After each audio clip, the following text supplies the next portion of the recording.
Nakakaiyak, nakakakilig, nakakatawa, nakaka-inlove. Dear MOR.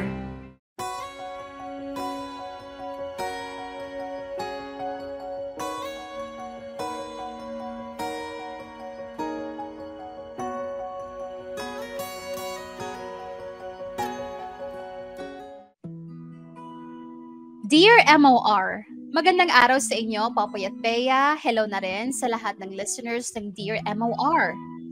Matagal na akong nakikinig ng inyong programa. Kayo ang masasabi kong madalas na pampalipas ng oras ko. Popoy at Bea, ako nga pala si Karen. 28 years old at kasalukuyan ako nagtatrabaho sa isang hotel dito sa Laguna. And in my line of work, marami akong taong nakakasalamuha sa araw-araw. Isa na nga sa mga taong nakilala ko sa trabahong ito ay si Tristan. For the record, si Tristan yung tipo ng tao na kapag nakita mo siya, hindi mo agad matatanggal ang tingin mo sa kanya.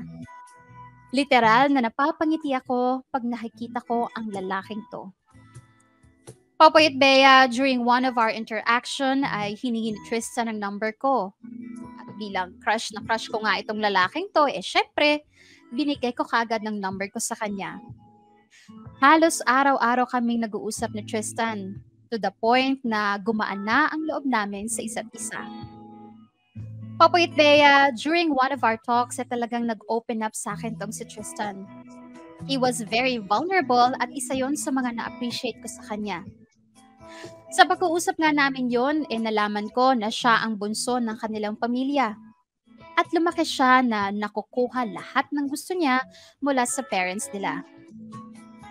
Popoy at Bea, aminin ko na unti-unti ako nagkaroon ng feelings for Tristan. At naniwala ako na gano'n na rin ang nararamdaman niya for me. Napadalas kasi ang pagbalik-balik niya sa hotel kung saan ako nagtatrabaho. Eventually, tinanong ako ni Tristan if I want to join him inside his room. Sabi ko naman sa kanya, I can't kasi naka-duty pa ako sa hotel. Tristan said na, sige lang, aantayin daw niya ako. At Popoy at Bea, after nga ng shift ko, ay pinuntahan ko si Tristan sa room niya. And we made passionate love with one another. Popoy at Bea, naulit pa ng naulit ang mga pagkikita namin ni Tristan. He would message me kapag mag-check-in siya sa hotel. At pagkatapos ng shift ko, ay pupunta na ako sa kanya. Popoy at Bea, I'll be honest. Habang tumatagal ang ganitong setup namin, ay mas lalong hinahanap-hanap ng katawan ko si Tristan. Minsan kapag tumatagal na hindi nakakabisita si Tristan sa hotel, ako na mismo ang tumatawag sa kanya. Ako na mismo ang nagsischedule ng bisita niya. Kasi I want him, Popoy at Bea. I want him with me. I want more of him. Dear MOR, ang mga kwento ng puso mo. Mainit Mga kapamilya, oras na natin 35 minutes makalipas ang alauna ng hapon at yan na nga po ang unang bahagi pa lamang ng kwento ni ano nga pangalan ulit ni Karen, yung mga eksena na naalala ko pero yung mga pangalan nila hindi ko na maalala si Karen at si Tristan. Ay nako. Bea, ano ba nang wait alam lang Alam mo, this story, I actually find it nice. Wow! Hindi, kasi una sa lahat. No. I mean, it's kind of exciting, you know? They're both single. That's for sure. Dahil wala naman sinabing may jowa sila whatsoever. So, yun na lang, Bea. Bea, walang walang, doon sa pagkakakwento doon sa pagkakakwento. Wala namang sabit si Karen. Wala rin. Wala rin namang sinabi about Tristan. Parang wala rin. Pero kita mo naman yung encounter kasi nila. 'Di ba yung encounter nila, it's anong tawag mo rito? Well, unplanned of course nung magkakilala sila, ganyan, and then nagkakwentuhan na, and then ayun na Ayun na, naging intimate na sa isa't isa. Intimate na, oo. Pero walang sinabi kasi sa first part ng kwento na okay, ganito kasi, I mean, ganun na ba? Ewan ko, ano ba, na kape-kape lang muna? Tapos, I don't know. To be fair, they started as yung conversations na lang muna. And probably, it took a while bago umabot sa yayaan itong si Tristan. And alam mo, Popoy at Bea. Pati ako lumutang yung isip ko no? So, listener ka ngayon. May nabasa kasi ako. Sorry. Ano tawag dito? Naisip, okay. Anyway, ano sinasabi ko? Alam mo, hindi ko sure, sometimes kasi sa buhay, Popoy, hindi kailangan tayo magkaroon ng isang straight, conventional, romantic start of a relationship. Sometimes it's kind of fun to have this kind of, so adventurous. Yes, adventurous. Yes, that's what I'm trying to say. It's kind of exciting. And I feel like it's okay na gawin nila yan kasi they're both single. They're at the right age. And yun ang pinaka-importante, right age. And alam mo yun, both of them. And only if they are single, both single. Both single and the right age. And I feel like it's okay na gawin nila yan. Lalo na kung parehas sila ng trip. Kung parehas sila na yan muna ang gusto. Alam mo yun, we can start with, the lovemaking muna. Saka na natin pag-isipan if we're going to have an official relationship. And I'm happy for ate mong Karen kasi mukha namang, sabi nga, nag-enjoy naman si ate mong Karen to the point na siya pa nga nagsischedule. Ay, hindi ka punta. Nag-enjoy ba? Parang siya lang naman nag-schedule ng kasi namimiss ko na. Check-in ka na ulit dito. Alam mo po, it's actually quite nice to know somehow na si Karen nag-initiate na magkita sila. Para hindi naman nagmumukhang si Tristan back and call lang niya tong si Karen na anytime gusto ni Tristan, saka lang sila magkikita at maglalambingan. So it's nice to know na somehow si Karen nag-initiate siya na, hey, punta ka naman dito kasi I kind of miss you and I kind of miss it. Well, whatever that is. Okay. Ayan, Bea, no? Sige, puntahan lang natin yung ganyan. Actually, ang ine-expect kasi, no? Usually, ay mga lalaki ang nag-i-initiate, di ba? Ng ganyang klase ng mga pag-uusap. Di ba? Kaya nga kita mo naman, kung akusahan kaming mga kalalakihan, na yun lang naman ang habol mo sa akin eh. 'Di ba kapag ka medyo nag-aaway na, 'di ba? Gusto mo lang naman akong makasama sa kama. Dahil doon sa katotohanan na akala natin ay lalaki lang yung may karapatan na mag-initiate ng ganung pagyayaya. Well, in fact, pwede rin naman ang mga kababaihan. 'Di ba? Well, given the proper yung syempre wag naman yung masyadong yung mga tamang sitwasyon. Katulad dito, nagkakaintindihan sila. Well, I guess meron kasing mga tao na hindi compatible, Thea. Hindi sila compatible sa iba't ibang aspeto ng buhay nila. But when it comes to sex, they are sexually compatible. Diba? Doon sa trip na yun. Diba? Nagkakasundo talaga sila doon sa mga eksena, sa mga ginagawa.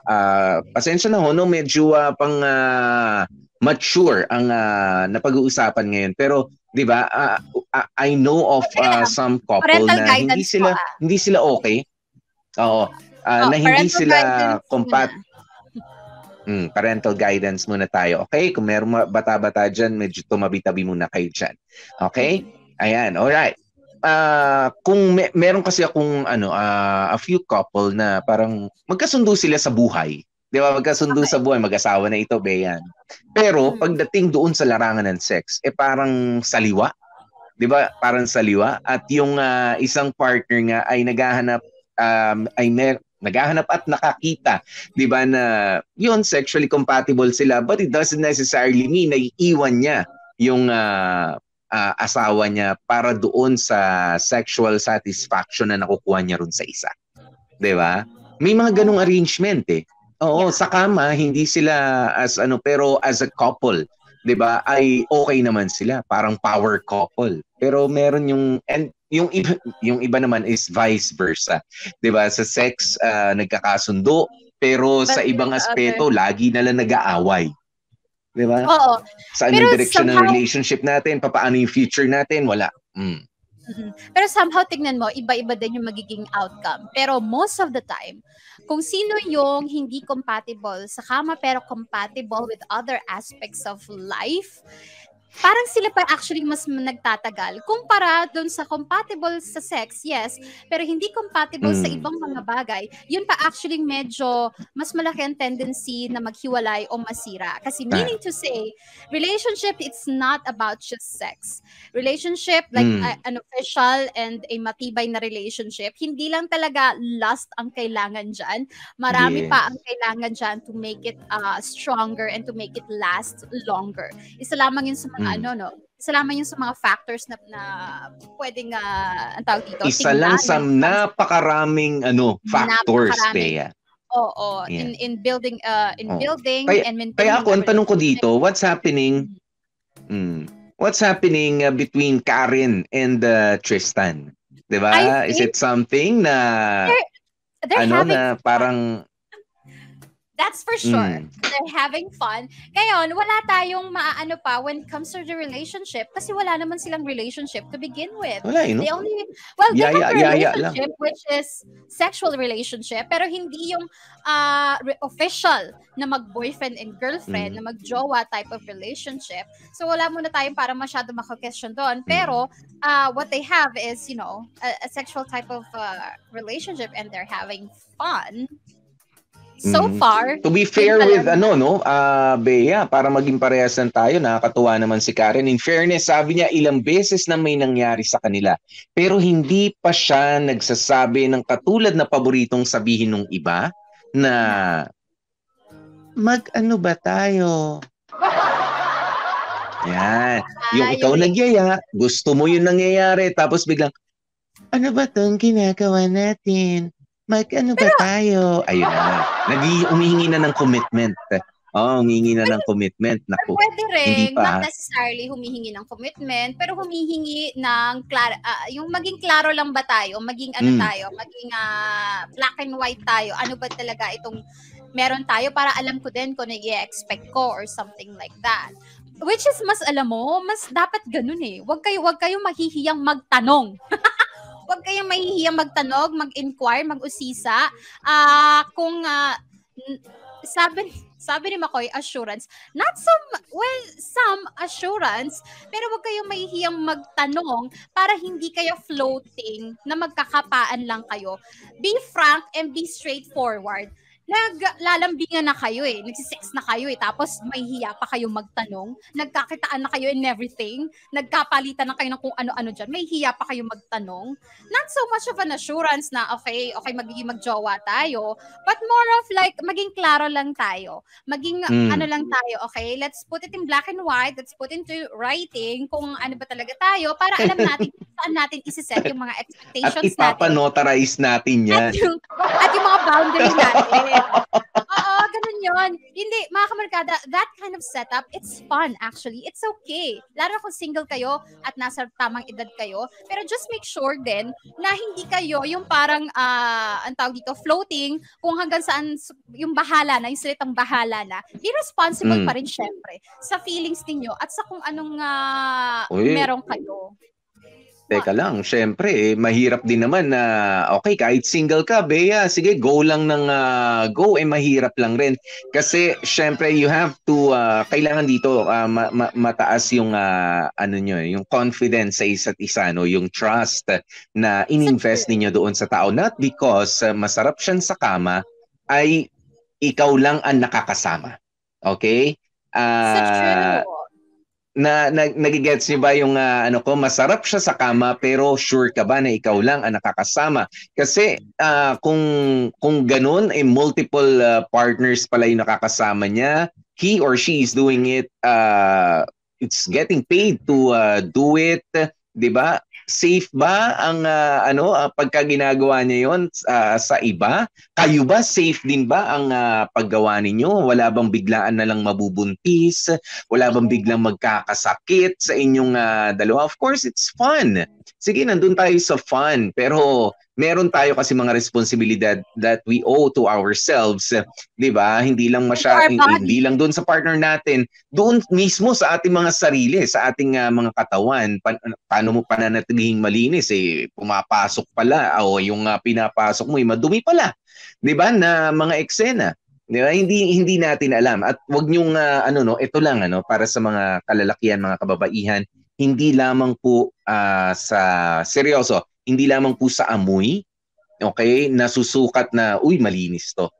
Yan. Kasi Bea, unang-una, nag-iiba-iba ang kinakain ng tao, magkakaiba ang hygiene, 'di ba? Yung mga sexual, mga regimen, regimen ba yun? 'Di ba, na ginagawa. O ay, I don't know, yung iba kasi sinasabi, ay, mabango naman malinis yan. No, hindi po hindi. Kasi iba magaling lang maglinis o mabangong mag-prepare, pero may kagat kinabukasan. Kinabukasan kailanganin mo ng sa mercury, 'di ba? Kung saan nakasisiguro gamot ay laging bago. 'Di ba? Ganun yan. Maraming salamat, Mercury, for sponsoring today's video. Charot. Ang point lang ni Popoy, mga kamorkada, huwag niyo pong i-judge ang isang tao na hindi porket maganda or gwapo, tapos mabango, bagong ligo, amoy pabango, safe na. Kasi alam mo yon, ang sex ay nagpapalitan tayo ng mga liquids and everything. At cell size po ang mga bacteria, mga virus and everything. Kaya hindi porket malinis, mabango, maganda, gwapo sa paglabas, safe na kapag iyan nagchorbahan na kayo. Kasi napapasa po yan kapag alam mo yun, nagkaroon na talaga ng interaction yung mga katawan ninyo. Yes. So, at hindi lang, Bea, ito na naman yung iba, minsan ko lang naman ginawa Yan. Parang pagbubuntis yan. Parang pagbubuntis yan yung kahapon, sinasabi natin, di ba? Isang beses nyo lang ginawa. Talagang na-jackpatan. Ala, hindi akin yan. Bakit nabuo yan? Isang beses lang ginawa. Sabi ko nga, hindi ho parang Lego. Ganon din yung mga sakit na yan. Hindi ho yan, hindi putol-putol. Isang maliit na virus, isang maliit na bakterya ang pumasok mula sa katawan niya na madumi, papunta sa katawan mo na malinis. Pwede na magbigay ng problema yan. 'Di ba? Sa health natin. Okay? Kaya naman ako, syempre binabalanse lang rin namin ni Bea, hindi naman puro ang ganda ng kwento. Sarap niyan, sarap. Gusto ko rin makamit ng ganyan. Hindi. Ipine-present din natin dito yung mga katotohanan na kailangan din nating harapin. Hindi lang puro sarap ang kwentuhan dito sa Dear MOR yata to. Overthinker po kami dito. Hindi ho kami pucho-puchong Lahat po pucho sa amin. Wow! Non-issue, ginagawa namin ng issue. Biruin nyo. Dito lang sa pagtatapos ng first part, ang sinabi lang ni Karen, I want him with me. I want more of it. Kanyo, ang dami na namin nasabi. At wala pa yung mga reaction nyo dyan, ha? Wala pa yung mga reaction nyo dyan. Meron ba? Meron ba magagandang pwede mabasa rito, Bea? I-welcome natin the late Jaiseline May Festin. At parang sabi niya, parang about sa Kemihan, ang kwento for today. About Kemihan po. Kasi late ka sa magaling. The late, ka naman. Buhay na buhay si Jaiseline Festin. Buhay na buhay. The late comer. Ayan, late comer. Yun nga yun. Si Paul Santos, parental guidance, wala mama ko, out. Hi, Paul Santos, andiyan ka pala. Sa'yo. Si Kumaring Gail. Si Kumaring Gail, nandiyan ba? Paano wala si Kumaring Gail? Paul, asan si Gail? At si Jingle Yado, maraming salamat sa iyong padulas. I love it so much. Pakiulit yan. Sabi ni Joyce Bulyoso, I believe that friends with benefits leads to a committed long-term relationship. Exciting. Hindi natin sure. Joyce Bulos, case-to-case basis. And they're not friends. Meron kasi, Bea, yung exclusive sila. Exclusive na fun buddy. Ayan, meron yung exclusive na fun buddy na lumalabas sila as friends. Yung, alam mo yung ikinikilos. Pero kapag ka ganyan, napadapu-dapu lang katulad nitong si Tristan. I have nothing against Tristan, pero dumadapo lang siya doon sa area ni Karen eh. So hindi mo alam saan ba nanggagaling tong taon to? Sino ba mga nakakasalamuhan nito? Di ba? Sa true. Okay. Ano ba? May babasahan ka bang comment kay Popoy? Kasi kung wala na, halika na. Ay, mamaya na ako magbabasa. Halika na. Kasi may second part pa eh. So, what else could happen? Oo, kaya naman halika na. Samahan na natin ano ba yung hashtag Dear MOR hinahanap pa natin dito sa kwento ng Dear MOR. Parang kulang eh. Kaya naman tutukan ng kwentong ito ni Karen. Ako po si DJ P. DJ Popoy, that's my Guapopoy. And Gorgeous B, Bea Bells.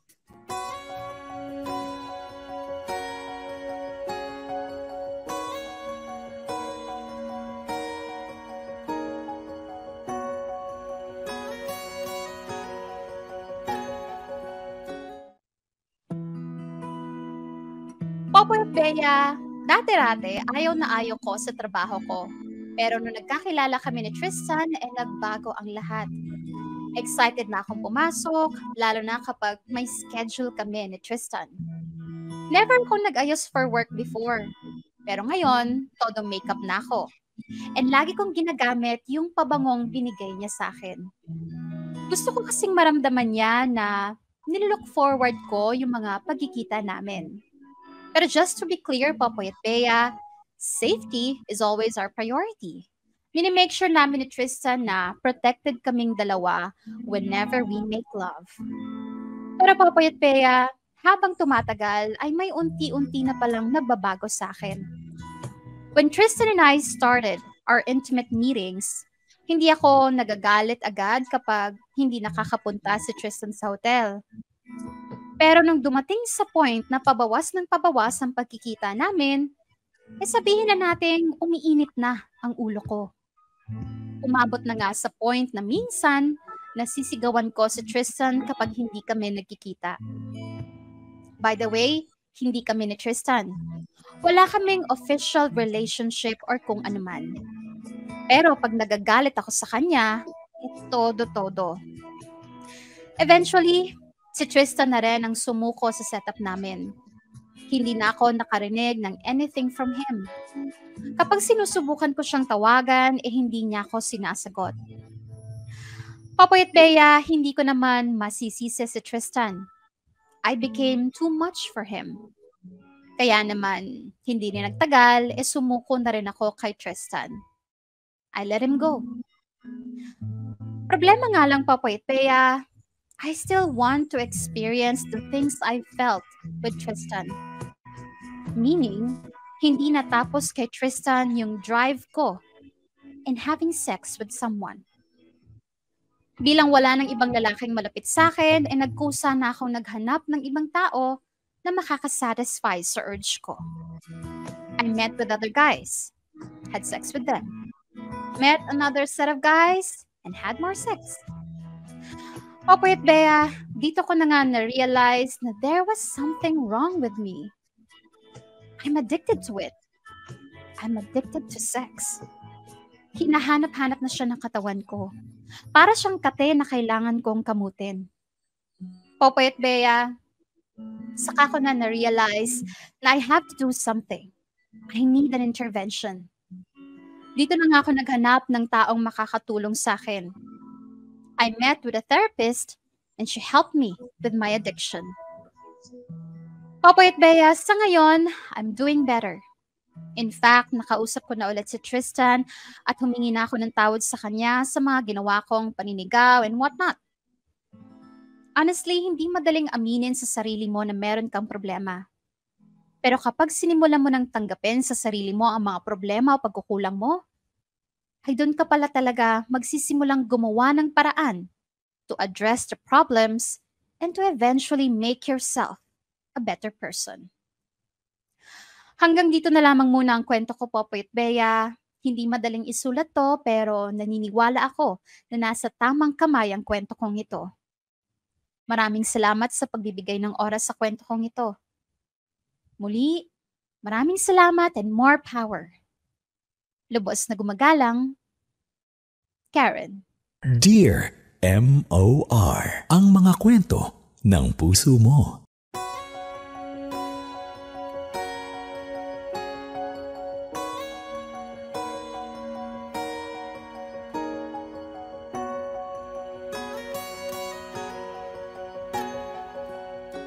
Mga kapamilya, oras na natin, it's a minute after 2 p.m. At again, yung mga mapag-uusapan po natin ay kailangan syempre ng patnubay ng mga magulang at para sa mga responsableng tagapakinig at tagapanood. Diba? Dahil meron hong mga medyo masiselan talagang bahagi tayong mababanggit dito sa kwentong ipinadala ni Karen. Okay, na Bea, okay. Meron siyang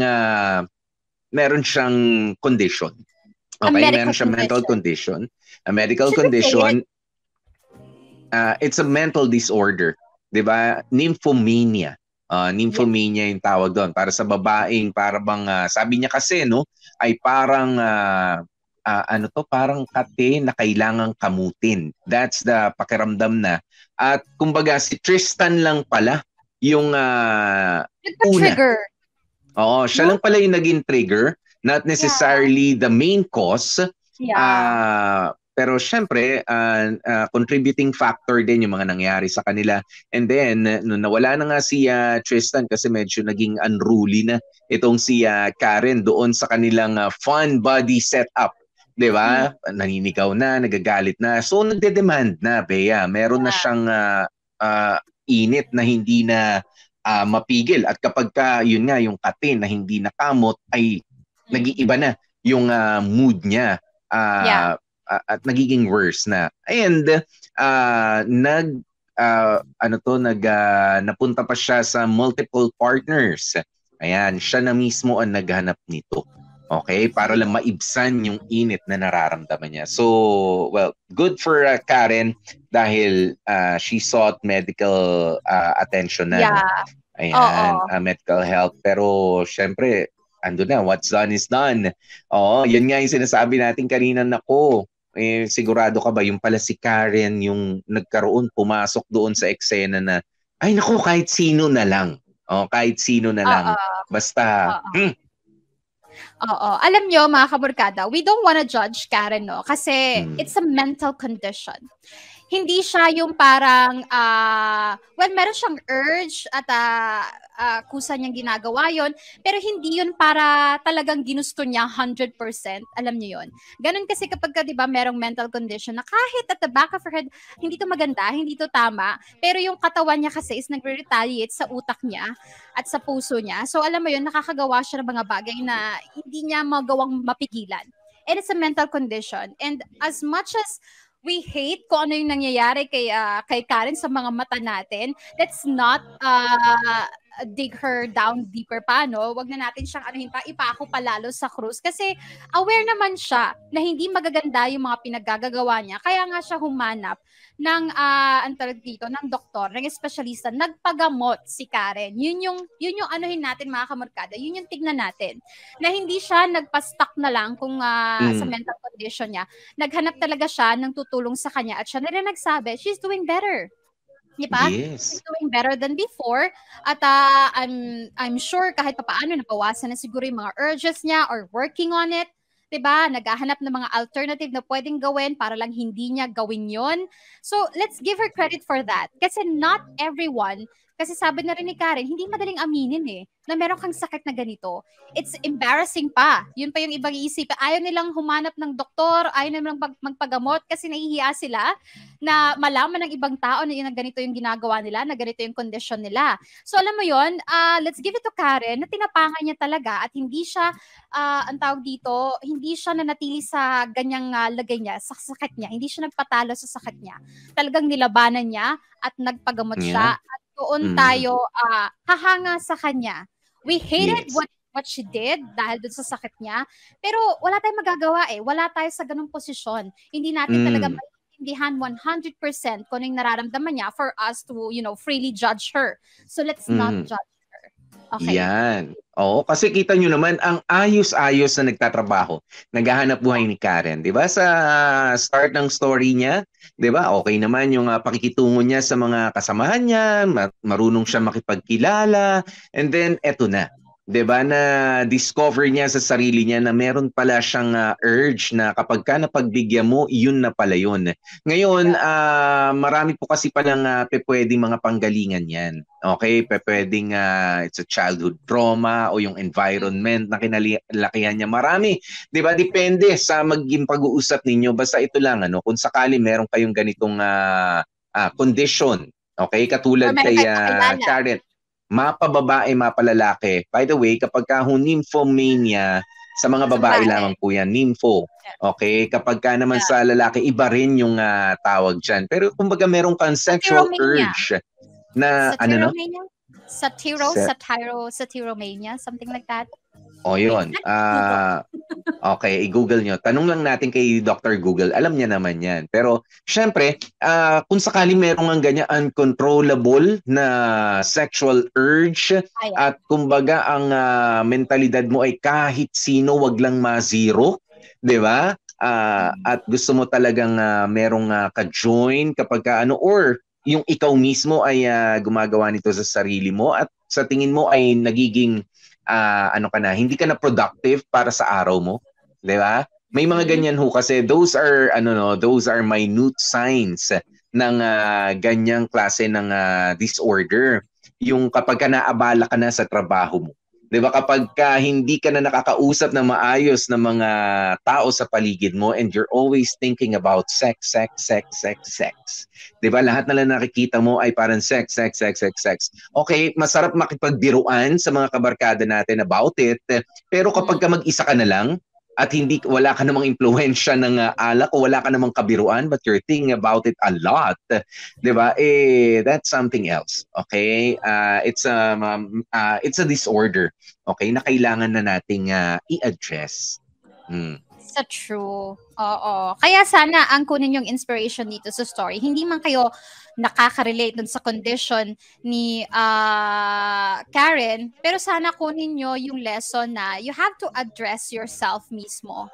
Huwag nyong antayin na, well, eventually, meron din sigurong tao na magpo-point out sa inyo ng mga pagkakamali nyo or yung kung ano yung mali sa inyo or abnormal sa inyo or something like that. Pero kayo din, tanggapin nyo rin, i-address nyo rin, ano ba ang mali sa akin? Ano ba ang nangyayari sa akin? Do I have this kind of mental condition or purely lang to, personality or attitude ko talaga to. Kilalanin nyo yung sarili ninyo. Diba? Bea, alam mo, kilalanin nyo. I have a friend, okay, male friend ito, na meron siyang kumbaga, heart-to-heart talk namin. Kasi sabihin na natin, nasira yung relationship niya dahil nagkaroon siya ng karelasyon na medyo katulad nung kay Karen. Okay? Alright. Yung kaibigan ko to ay meron ng girlfriend. Okay, dahil gawa ng kabataan, ayan, meron ding isang babae na kilala, ayun, pinatulan. Okay? At dahil pinatulan, nag-two-time itong guy. So akala niya, okay, sige, ganyan. Pero fun body lang sila nung isa. Pero kita mo, ito na nga yung sinabi niya. Hanggang sa gusto na pala siyang agawin, 'di ba? Kasi pwede pa yan yung ganyan mga problema, gusto na siya. Dati nung una raw ay parang sex lang. Okay lang, sige, ito lang naman tayo . Yun ang ino-offer. Pero yun na. Oo, as in pumunta raw doon sa office na pinagtatrabahuan niya at ng girlfriend niya noon para kumprontahin yung and just to tell the girl, yung legal girlfriend. So kung gano'n, basta yung girlfriend niya talaga. 'Di ba? Para lang sabihin na nagaganito kami nung So anong mangyayari? Wala. I just want you to know. 'Di ba na ganon yung boyfriend mo? Okay, what's the point? Gusto mo ba magkahiwalay kami? No, I just want to let you know. Yung ganon lang. Oo, dahil kaya pala ng away na ganon, Bea, ay dahil hindi na sinisipot nitong lalaking kaibigan ko. Hindi niya na napagbibigyan. So ganun nga, sinisigawan na raw siya, minumura siya sa cellphone. At hindi lang yun, nag-send na ng messages doon sa karelasyon niya na, alam mo yun, Kapag hindi siya sumasagot online, dun siya nagsisend. Kumbaga talagang sisirain nila. Ay nako, tapos kapag napagbigyan niya na ulit, sorry. Ayan, very passionate sex daw yung nangyayari. Pero after that, nangyari, hindi niya na naman napagbigyan, ganun na naman ang ginawa. 'Di ba? It will make another guy or woman's life miserable kapag hindi mo pinagbigyan yung ganun yung mental condition na medyo mas malala na sa tingin ko kaysa dito kay Karen, yung naninira na ng relationship. 'Di ba? Hindi nga inaagaw yung ano. And if only to find out na sabi nung kaibigan ko nga later on, nalaman ko hindi lang naman pala ako yung ka-fun body nitong babaeng ito. 'Di ba? At ang gusto niya ay may married married partner. Nakakakuha siya ng diba? Yes, ng high or something sa thrill of having fun with a committed guy. Yes. May mga ganun pa yan. Kumbaga hindi nga kasi na-address ng maaga. Yung kanyang sexual urges, 'di ba? At a very young age. At napakabata pa nito nung pinakita niya nga sa akin yung picture. Sabi ko, ay, maganda. Sabi ko, bata pa, maganda. Pero sabi ko, ba't ganyan? Ayun nga. Sabi ko, kuya, ano bang gagawin ko? Gusto ko siya makausap. Sabi ko. Joke lang. Hindi. Hindi. Sabi ko nga, wala na. Nasira na yung relationship ninyo nung girlfriend mo eh. Diba? Ikaw, you try to win her back, ganyan, pagtiisan. At kung alam mo naman na ganyan pala yung charge it to experience, 'di ba? Kung meron kayong mababalikan ng ex mo, balikan nyo. Pero kung wala na, sorry, meron ka talagang mali rin kasi na ginawa. Yeah. Diba? So, ang dami yung pwedeng dito mga kamarkada, no? Pero bukod sa addressing the problems sa inyo, sa sarili nyo, you really have to be careful din kung sino ang pagtitiwalaan nyo, lalo na kung hindi naman official relationship ang meron kayo or ang habol nyo, lalo na kayo mga fun na mga ganyan. Wag lang kayong for fun, bigay katawan, yada, yun na yun. You also learn Nag-rhyme in fairness. Fun, bigay katawan. You also have to be responsible nga sa mga pinaggagawa niyo. Kilalanin niyo yung tao. Ayaw niyo man ng official relationship, pero walang masamang kilalanin at alamin yung pagkatao ng tao na yon. Kesa naman sa magiging ganyan. Katulad nung sa friend ni Popoy, huli na ang lahat. Yeah. Nung bago na realize, lumala. may something tong babaeng to. Hindi lang siya malandi, kundi may mental problem na siya and everything na hindi na-address. Diba? So be careful mga kamarkada. Yes. Anyway, Boy, basta meron meron lang nagbigay sa atin si Jazeline Festin bago matapos ang programang ito dahil wala ako kahapon at late pa nga ako ngayon. Ito ang 25 stars para sa inyo. Thank you. Jazeline Festin, Ariel Rivera, maraming salamat. Mark Luis Espiritu, DJ Bea is listening, watching. Ayan si Ano? What? Si DJ Bea. Ikaw. Hindi, nakita ko lang sa comment section. Nandito kayo. Ayan. Ano nga? Wala. Watching. Bihira. Ang hirap patawanin din minsan ng tao. Si Kumaring Rosalie nandito, may padulas sa atin. Kumars, nasang lupalop ka na ng mundo. Ingat kayo. Si Jing Galiado, nandyan din, may padulas din. Maraming salamat. 2 beses na pala siya nagpadulas. Ayan, thank you so much. Naman. Si Riven nandito. Hi, Riven. Late ka na naman. Si Riven. Medyo ano ba nangyayari, Riven, sa preparasyon? May pine-prepare pa ba? Tuloy pa ba? Charot. Parang tahimik tayo lately. Jane Perez of Chicago nanonood sa atin. Jessa Campillanos, Mark Luis Espiritu. Thank you. Ayan.